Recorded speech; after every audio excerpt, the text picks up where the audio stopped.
अस्सलाम वालेकुम वरहमतुल्लाहि वबरकातुहू। एक भाई साहब हैं, उन्होंने क्वेश्चन पूछा है, कहते हैं हज मिनिमम कितने वक्त में सीखा जा सकता है। तो मेरे भाई, जो हज है ये मिनिमम से मिनिमम आप 1 घंटे में भी सीख सकते हैं, 2 दिन में भी सीख सकते हैं, 5 दिन में भी सीख सकते हैं, हफ्ते में भी सीख सकते हैं। टोटली डिपेंड अपॉन यू कि आप कितना फोकस करके कितना टाइम देते हैं, कितना वक्त देते हैं।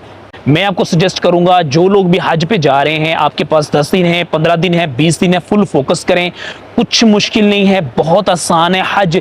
जैसे हज की गुड न्यूज़ आपको मिले, खुशखबरी आपको मिले, आपको खुश होना चाहिए। यहाँ पे लोग कंफ्यूज हो जाते हैं, परेशान हो जाते हैं, डर जाते हैं, पता नहीं मिना में क्या होना है, मुजल्फा में क्या होना है, अरफात में क्या होना है, मक्का पहुँच के क्या होना है। भाई कुछ भी नहीं होता। जिस अल्लाह सोने ने आपको बुलाया वो इंशाअल्लाह ताला फजल भी फरमाएगा, सारे इंतजाम भी करेगा। मामलात चलते रहते हैं, ये ज़िंदगी का हिस्सा है। जब जिंदा इंसान है दुनिया में, डेफिनेटली मामलात तो चलते रहने। इसलिए मैं आपको सजेस्ट करूंगा, खुदारा जाने से पहले आप हज के सारे मामलात को टोटली समझ के, सीख के फिर जाइएगा। 80% से ज़्यादा मामलात हैं जो मैं समझता हूँ ज़ाती तौर पे, वो इस वजह से हाजियों को फेस करने पड़ते हैं जो उन्होंने सीखा नहीं होता। टाइम मैनेजमेंट का नहीं पता होता, मिस मैनेजमेंट होती है, अपनी नेग्लिजेंस होती है, अपनी गफलत होती है, पता ही नहीं होता मामलात को कैसे मैनेज करना है, कैसे टैकल करना है, कहाँ जाना है, कहाँ आना है, किस वक्त जाना है, किस वक्त आना है, किस वक्त सोना है, किस वक्त उठना है, किस वक्त खाना है, कुछ पता नहीं होता। फिर वहां पे जाके मामलात आपको जो फेस करने पड़ने वो क्या होने वो भी नहीं पता होता।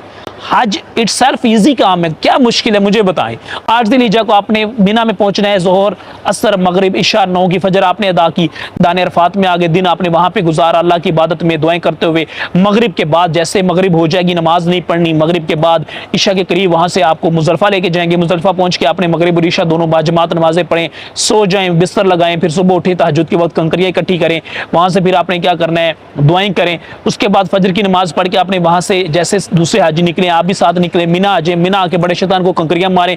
उसके बाद कुर्बानी का फोन करके कंफर्म करें, उसके बाद हलक करवा लें, आपके हराम की पाबंदियां तो खत्म होगी। इसके बाद आपने मक्कातुल मुकर्रमा आना है, आप वहां पे आके आपने तवाफ़ुल ज़ियारा करना है, उसकी सही करनी है, वापस आपने अपने खैमे में पहुंच जाना है। अगले 2 दिन आपने सिर्फ 3 शैतानों को कंकरियां मारनी है, 11 और 12 को। और 12 को आपने जैसे ही शैतान को तीनों को कंकरियां मारनी है, गुरूब आफ्ताब से पहले आपने वहां से बाहर निकल आना है। ये ले जनाब आपका हज हो गया। इसमें बताएं क्या मुश्किल था।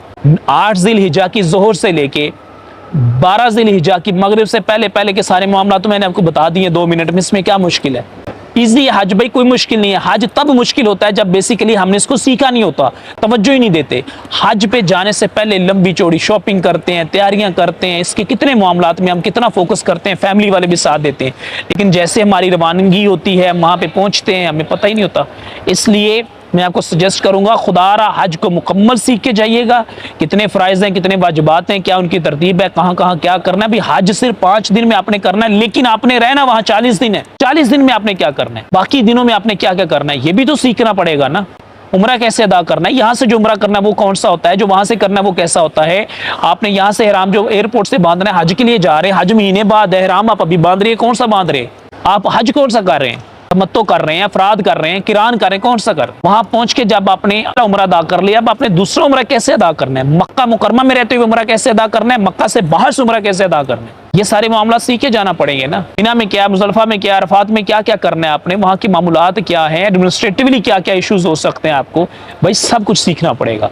इस वक्त इफ्तारी का टाइम करीब है, रोजे की हालत है और इतनी सख्त हिम्मत नहीं है कि मैं आपको डिटेल बता सकूं, वरना मैं आपको डिटेल में बताता हूँ कि हाजियों के वहां पे जाके हालात होते क्या क्या हैं। कोई बताने वाला नहीं होता, बेचारों को कोई पुरसाने हाल नहीं होता। किसी के साथ आपने भेजा होता है, वो भी बेचारा थका होता है, 14-14 बंदों का काफिला होता है, खाने में प्रॉब्लम, सोने में, मतलब बंदा यार जो यहाँ से जाता है शौक लेके, ज़ौक लेके, एक तड़प लेके, एक जज्बा लेके, जब वापस आता है वो उसके पास नहीं होता। उसकी वजह यही होती है कि उसको सिखा के नहीं भेजा गया होता, उसको बता के नहीं भेजा गया होता। उसको वहाँ पे जो एक्सपेक्टेड सिचुएशंस होती हैं, जो मुमकिन उसको वहाँ पे सूरत हाल फेस करना पड़ सकती है, ठीक है, वो उसको नहीं पता होती। किसी ने बताया ही नहीं होता वहां क्या क्या परेशानियां हो सकती हैं, नहीं पता होती, ठीक है। और दूसरी बात यह है कि हमारी मेजोरिटी जो लोग हज पे जा रहे होते हैं, उनका एज ग्रुप देखे क्या होता है, 40, 45, 50, 55। इस एज तक जाते जाते बंदे की याददाश्त कमजोर हो जाती है। 4 बीमारियां, 6 मेडिसिन रेगुलर वो यूज करता है। क्या मैं गलत कह रहा हूँ?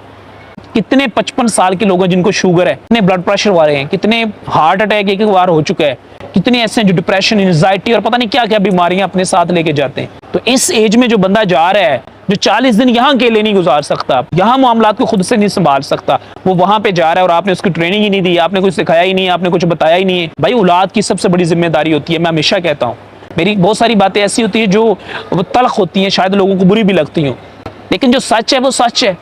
आप नहीं सिखाएंगे तो बताएं कि अगर किसी का जवान बेटा हो, घर में पढ़ा लिखा हो, कॉम्पिटेंट हो, उसका बाप हज पे जा रहा हो, या सपोज करें किसी की बेटी है वो भी पढ़ी लिखी है और उसका बाप हज पे जा रहा है और उसको नहीं सिखाएगी, उसको नहीं बताएगी, तो ये क्या उसकी नेग्लिजेंस नहीं है? क्या मुश्किल है? मुझे बताएं, क्या रॉकेट साइंस? उमरा सीखने में क्या मसला है? 4 काम आपने टोटल उम्रे में करने हैं, टोटल 4 काम, आपका उमरा हो गया। आपने हराम बांध लिया, अपने मुल्क से जाते हुए एयरपोर्ट से नियत कर लिया, वहां मक्का मुकरमा पहुंच गए, पहला आपका फर्ज अदा यहाँ से हो चुका है, वहां पहुंच के आपने तवाफ कर लिया, दूसरा फर्ज अदा हो चुका है। 2 अब वाजिबात हैं, सफा मरवा की सही कर रहे हैं और आप टिंड करवा ले, जो मर्द हजरात है, जो औरतें वो तकसीर करवाएं, लो जनाब आपको उमरा हो गया। बताएं इसमें क्या रॉकेट साइंस है, क्या मुश्किल है, क्या टफ है, क्या ऐसी चीज है जो बहुत ही मुश्किल है, जो समझ में नहीं आ रही? जो वहां जाके मुश्किलात का सामना करना पड़ता है ना, जो अनडिजायरेबल सिचुएशन फेस करना पड़ती है, वो करना पड़ती है मोस्टली अपनी ट्रेनिंग तरबियत ना होने की वजह से। और जो हमारे सिखाने वाले भी लोग हैं, उनकी जो क्वालिटी होती है ना एजुकेशन की, वो इतनी अच्छी नहीं होती। सॉरी टू से, अगर किसी को बुरा लगे, बताने वाले सिर्फ उनको अच्छी अच्छी बातें बताते हैं। मैं वो बंदा हूं जो आपको वो बातें बताऊंगा जो अच्छी अच्छी नहीं होती हैं वहां पे, जो वहां पे जाके आपको परेशानी का सामना करना पड़ेगा। जो नेगेटिव चीजें मैं आपको वो बताऊंगा, ताकि आप तैयार होकर जाएं, ताकि आपके जहनी तौर पर स्ट्रांग होकर जाएं, ताकि जब आप जाए तो आपको वहां पे परेशानी का सामना ना करना पड़े, स्ट्रांगली आप सारी चीजों को वहां पे फेस कर सके। यहाँ पे नहीं बताई जाती जी कुछ नहीं होता जी, ये भी हो जाएगा, वो भी हो जाएगा, क्या हो जाएगा भाई? जब सीखा ही नहीं है तो वहां पे ये बंदा क्या करेगा? बंदा होटल में पड़ा है, उसने 38 दिन बाकी रिमेनिंग गुजारने, बट उसके पास शेड्यूल नहीं है, उसके पास पता नहीं है उसको मैंने 38 दिनों में करना क्या क्या है। ठीक है, वो अपनी मर्जी से तो कुछ भी नहीं कर सकता, क्योंकि उसको गाइडलाइन ही नहीं है, उसको तो यही नहीं पता है कि बस कहाँ से मिलनी है और मैंने जाके उम्रे की नीयत कहाँ से करनी, मस्जिद आयशा कहाँ लोकेटेड है, किस साइड पे, मैंने कैसे जाना है, कौन बताएगा? ये यहाँ से सीख के जाए ना, हर चीज सीख के जाए। जितना नॉलेज आपके पास ज्यादा होगा आपके लिए इजी है। पढ़े लिखे बंदे जो हैं उनके लिए तो बिल्कुल इजी है। क्या मुश्किल है हज और उम्रे में? बताएं मुझे आप। मेरी एक वीडियो है, उसका नाम है हज की असली और नकली मुशक्कतें, ओरिजिनल और फेक जो मुशक्कतें हैं उनके बारे में, वो आप जरूर देखिएगा। मैं आपको थंबनेल यहाँ मेंशन भी करता हूँ। ये वीडियो आपने लाजमी देखनी है। आपको रियलाइज होगा कि वहां पे एक्चुअली जो लोग क्रिटिकल सिचुएशन से गुजरते हैं, वो बहुत सारे तो वो होते हैं जो अपने ना सीखने की वजह से जाके फंसते हैं, ट्रेनिंग ना होने की वजह से जाके फंसते हैं। खुदारा इन बातों को आपने सीख के जाना है, समझ के जाना है, ताकि आप आसानी के साथ सारे मामलात कर सकें। अब इफ्तारी का टाइम बिल्कुल करीब हो गया है। अल्लाह ने अगर जिंदगी दी, अल्लाह ने अगर फजल फरमाया, करम फरमाया, ये सिलसिला चलता रहेगा। हज के सिलसिले में कोई भी क्वेश्चन आपके ज़हन में हो, जो आप जा रहे हैं, आपका कोई रिलेटिव जा रहा है, किसी किस्म का कोई प्रॉब्लम है, आप मेरे से पूछ सकते हैं। कॉन्टैक्ट नंबर ये स्क्रीन पे दिया हुआ है। आप व्हाट्सएप पे वॉइस मैसेज भेज सकते हैं, टेक्स्ट मैसेज भेज सकते हैं, कॉल नहीं कर सकते हैं, काइंडली इसे आप अवॉइड कीजिएगा। इंशाल्लाह ताला आपका हर सवाल में कोशिश करूंगा इसमें ऐड किया जाए, और जिससे लोगों को भी फायदा हो सके। आप सारी चीज़ें डिस्कस कीजिएगा, मैं भी आपको इंशाल्लाह डिटेल से हर चीज़ बताने की कोशिश करूंगा। अल्लाह ताला हमारा हामी और नासिर हो। अल्लाह ताला हम पे फजल फरमाए। अल्लाह ताला हम सबको बार बार हज बैतुल्लाह की सआदत नसीब फरमाए, बार बार रोज़ा रसूल सल्लल्लाहु अलैहि वसल्लम पे हाजिर हो गए कसरत के साथ दुरूद व सलाम भी पढ़ने की सआदत नसीब फरमाए। आमीन या रब्बुल आलमीन। अस्सलामु अलैकुम व रहमतुल्लाहि व बरकातहू।